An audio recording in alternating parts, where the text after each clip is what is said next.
ركز معايا بقى كده عشان التصريح ده انا مش عارف هيعدي ازاي. امبارح التصريح ده طلع، وعارف انت بيتوه في السوشيال ميديا ومحدش عايز يطلع يتكلم عنه، ولا حتى قنوات التلفزيون ولا الاعلاميين الكبار عايزين يتكلموا عن التصريح اللي طلع امبارح ده، ومع انه تصريح ما ينفعش كده يمر مرور الكرام.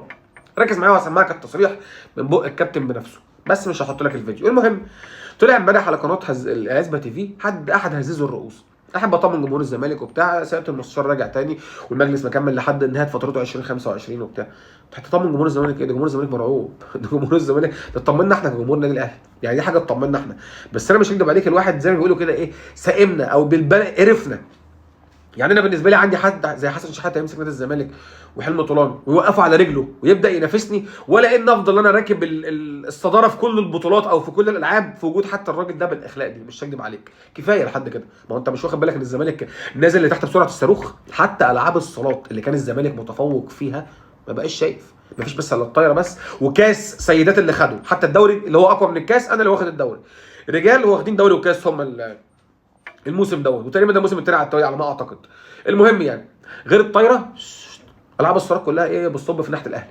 بقول لك السنه دي الاهلي محقق 15 بطوله صالات، انت متخيل؟ وفي الاخر يقول لك نحب نطمن جمهور الزمالك على عوده الاسد اللي بيجيب حق نادي الزمالك. يا راجل ده انتوا خليتوا الزمالك تحت رايح في ده. فانا عندي لو حسن شحاته، حلمي طولان، الناس المحترمه دي ماسكين الزمالك وبننافس بعضينا وبندغدغ في بعض في الكوره، وانت سنه هنا وانا سنه هنا، حلو جدا، ما عنديش مشاكل. ما هي الرياضه كده، هي الرياضه كده، انا اكسب مره واخسر مره، لكن افضل على طول انا لوحدي دي موضوع صعب بامانه ربنا، موضوع صعب. ومش تحفيل والله على جمهور الزمالك خالص، قد ما هو تحفيل على مجلس الاداره اللي ما يعرفش حاجه عن الاداره. المهم يا سيدي، طلع تصريح كارثي بقى بتاع احد اساطير نادي الزمالك، زي ما كانوا بيقولوا عليه في قناه الزمالك، كابتن عفت نصار احد اساطير النادي. اسمع عفت نصار قال ايه، وركز معايا عشان انا مش هقدر احط لك الفيديو، لكن هسمعك بصوته هو.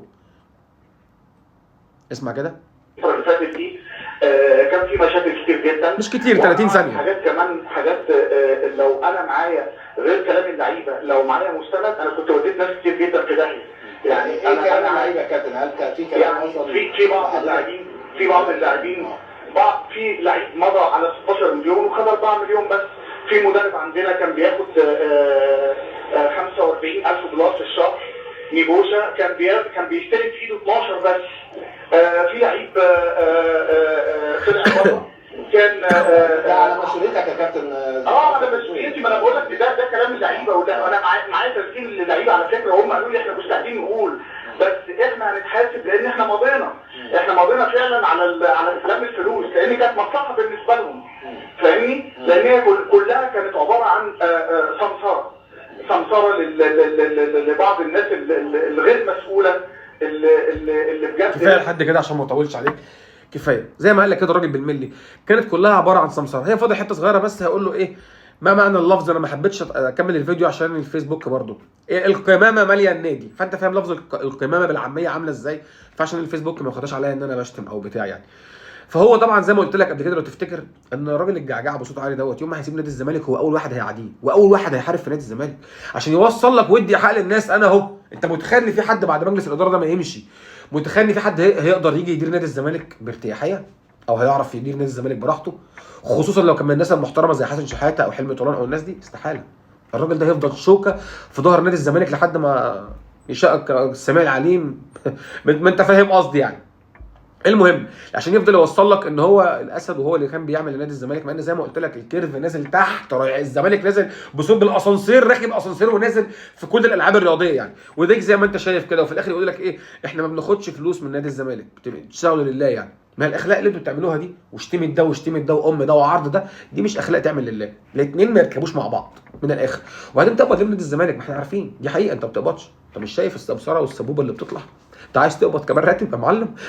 في ايه يا جدع؟ مش كده يا عم الحاج، واحده واحده. فانا مش هكدب عليك، التصريح دوت انا مستغرب ان ازاي القنوات ما حدش بيتكلم عنه، الاعلاميين الكبار ما حدش بيتكلم عنه، لان عفت نصار مش شيء عادي يعني. لما كان بيطلع مصطفى يونس يخاطرف باي كلمتين من غير دليل، يعني ده بيذكر لك لعيبه وبيذكر لك نيبوشا وبيقول لك كاني وبيقول لك ماني، لا انت كان عندك واحد زي مصطفى يونس بيطلع ايه، يشوه صوره الاهلي وخلاص عشان ملوش كرسي في جوه المجلس، فاهم ازاي؟ كانت القنوات دايما تجيبه وتتكلم عنه ويقول لك بص هنا بيقول ايه، بص مصطفى يونس قال ايه. طب عفت نصار اسطوره من اساطير نادي الزمالك، وكان بيسمى على قناه الزمالك احد اساطير الكره المصريه. ما عنديش مشاكل يا سيدي، ما عنديش اي مشاكل، لقبه باي لقب انت عايزه، اطلق عليه اللقب اللي يريحك، لكن التصريح ده هيعدي كده ازاي؟ مفيش حد هيحاسب الناس ديت؟ ما حدش يطلع يقول لك الناس دي بتاخد فين او اللعيبه فين او بتدي مين، ولا حد يتطرمخ. ما علينا يا سيدي، لحد كده مش عايز اطول عليك، مش هكدب عليك، لان الموضوع بقى مستفز. ربنا يعينك كجمهور نادي الزمالك ونظف النادي بتاعك من اللي انتوا فيه، واشوفك يا معلم في فيديو جديد. سلام.